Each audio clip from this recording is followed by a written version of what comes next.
کسی نے ایئرپورٹ پر پوچھا کہ یہ ڈیمولیشن کیوں ہو رہا ہے، یہ تاج محل کے نیچے کیوں دیکھا جا رہا ہے، یہ گیان واپی کے نیچے کیوں دیکھا جا رہا ہے، تو بھارت کے پردھان منتری نے من کی بات میں کہا تھا کہ کبھی کبھی مزاح کرنا چاہیے، جو کرنا چاہیے. سنا ہوگا آپ نے من کی بات، کہا تھا کہ کبھی کبھی لطیفہ بولنا چاہیے. تو آخری بات کہہ کر ختم کرتا ہوں. مجھے لگتا ہے کہ یہ جو تاج محل کے نیچے جو کمروں کی بات ہو رہی ہے، گیان واپی کے نیچے کیا ہے دیکھنے کی بات ہو رہی ہے، وہ اصل میں یہ ہے کہ پردھان منتری کی ڈگری تلاش کر رہے ہیں، entire M A political science. Degree تو ملتی نہیں ہے، تو بولے نہیں تاج محل کے نیچے ہوگی. بھائی بھارت کا پردھان منتری تاج کے نیچے ہوگی، بھارت کا پردھان منتری گیان واپی کے نیچے ہوگی. پردھان منتری سیریس مت لیجئے، دل پہ مت لیجئے، ورنہ پھر کوئی انکاؤنٹر ہو جائے گا. اور میڈیا والوں سے بول رہے کہ ہم نے جوک کیا، آپ کے بادشاہ سلامت کے تعلق سے مذاق کیا، دل پہ مت لیجئے. کہ ہم نے ایک بابری مسجد کو کھویا، اب دوسری مسجد کو ہرگز نہیں کھوئیں گے. یاد رکھیں، تم نے مکاری اور عیاری سے انصاف کا قتل کر کے تم نے ہماری مسجد کو ہم سے چھینا، اب دوسری مسجد نہیں چھین پاؤ گے. یاد رکھو، اب ہم تمہاری ان باتوں کا بھروسہ نہیں کرنے والے کہ ہم بچائیں گے. نہیں، تم نہیں بچاؤ گے، اب ہم بچائیں گے اپنے مساجد کو، اپنی تہذیب کو انشاءاللہ.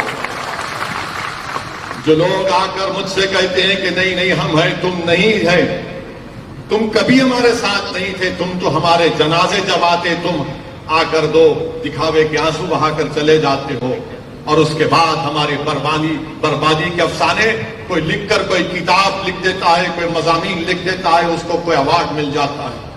میرے عزیز دوستوں اور بزرگوں، میں آپ کے درمیان میں ذمہ داری کے ساتھ کھڑے ہو کر کہہ رہا ہوں کہ گیان واپی مسجد تھی اور ہے اور رہے گی انشاءاللہ تعالی. 1991 کا قانون یہ کہتا ہے کہ 15 اگست 1947 کو جو مسجد مندر تھی وہ برقرار رہے گی، اور اگر کوئی اس کے نیچر اور کیریکٹر میں تبدیلی پیدا کرنا چاہے گا تو 91 کا پارلیمنٹ کا قانون کہتا ہے کہ ان پر کیس بک کرو، جیل بھی جاؤ، اور اگر کورٹ نے فیصلہ دیا تو 3 سال کی سزا ہے. تو یہ اس چیز کو آپ کو سمجھنا ہے. چوتھی چیز میں آپ کو بتانا چاہ رہا ہوں کہ یہ جو فرقہ پرست طاقتیں ہیں، اور فرقہ پرست طاقتیں صرف بی جے پی نہیں ہے، اس میں کانگریس بھی ہے، عام آدمی پارٹی بھی ہے، سماجوادی پارٹی ہے، یہ سب یہ چاہتی ہیں کہ مسلمان صرف گھر میں مسلمان رہے، جب گھر کے باہر نکلے تو مسلمان نہ رہے. میں تھالی مارنے کے لیے نہیں کہہ رہا ہوں، ان کا مقصد ایک ہی ہے کہ آپ مسلمان رہیں تو صرف گھر میں رہیں، گھر کے باہر جب نکلو گے تو ہماری تہذیب کو تم کو احترام کرنا پڑے. اس ملک میں میری اور تمہاری تہذیب نہیں ہے. اس ملک کی خوبصورتی ہے کہ اس کا کوئی مذہب نہیں ہے. اس ملک کی طاقت یہ ہے کہ اس کی کوئی تہذیب نہیں ہے. مگر یہ طاقت یہ چاہتی ہیں کہ جب آپ گھر سے نکلیں تو اپنی تہذیب کو، اپنی پہچان کو، اپنی شناخت کو چھوڑ کر نکلیں. یہ بھارت کا سمویدھان، بھارت کا آئین اس بات کی اجازت دیتا ہے کہ آپ اپنے کلچر پر چلیں. اگر کوئی پوچھے گا کون سی آرٹیکل ہے سمویدھان کی، تو بھارت کا سمویدھان جس کو امبیڈکر نے بنایا وہ آرٹیکل 29 ہے.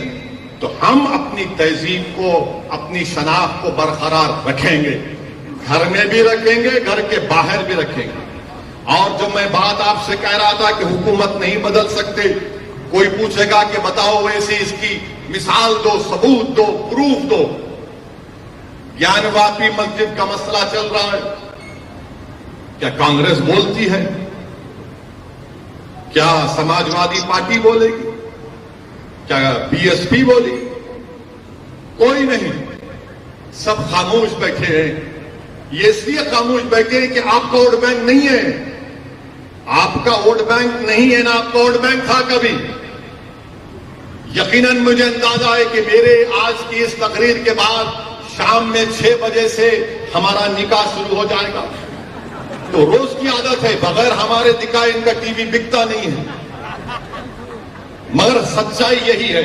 کیوں نہیں بولتے بھائی آپ؟ اگر آپ بی جے پی سے علیحدہ ہیں، مختلف ہیں، تو بولو نا، بولیے. نہیں بولیں گے، اس لیے نہیں بولیں گے کہ ان کو معلوم کہ مسلمان ان کو ہم نے مسلمانوں کے ذہنوں کو خرید لیا سمجھتے. ان کو صرف ڈراؤ اور ان سے صرف کہو کہ حکومت بدلنا ہے. حکومت بدلنا کہ اگر چیف منسٹر کسی کو بننا ہے، کسی کو پردھان منتری بننا ہے، تو اس کو بھارت کو بچانا ہے. اگر وہ اپنی پارٹی کو بچائے گا تو بھارت کمزور ہو جائے گا. یاد رکھو، اگر بھارت کو مضبوط رکھنا ہے تو یہاں پر بسنے والے ہر شخص کو عزت کی زندگی کے ساتھ جینے کا موقع ملنا چاہیے. یہ کیسے ہو سکتا ہے کہ جس کا ہاتھ کٹا ہوا ہے اس کے آپ دکان کو توڑتے ہیں؟ جو 75 سال کا بوڑھا ہے اس کو مار مار کر کہتے ہیں کہ تم نے پتھر پھینکا. یہ کون سی عزت ہم کو دی جا رہی ہے کہ بغیر کوئی قانونی کارروائی کے ہمارے گھروں کو توڑ دیا جاتا ہے، مسجد کے سامنے کی گیٹ کو توڑ دیا جاتا ہے، بازو دوسری عبادت کا ہے ہاتھ نہیں لگایا جاتا، خبر کو مسمار کر دیا جاتا، سامنے کسی اور کی عبادت کا ہے، بھارت کی دارالحکومت دلی میں کچھ نہیں کیا جاتا اور کوئی نہیں بولتا.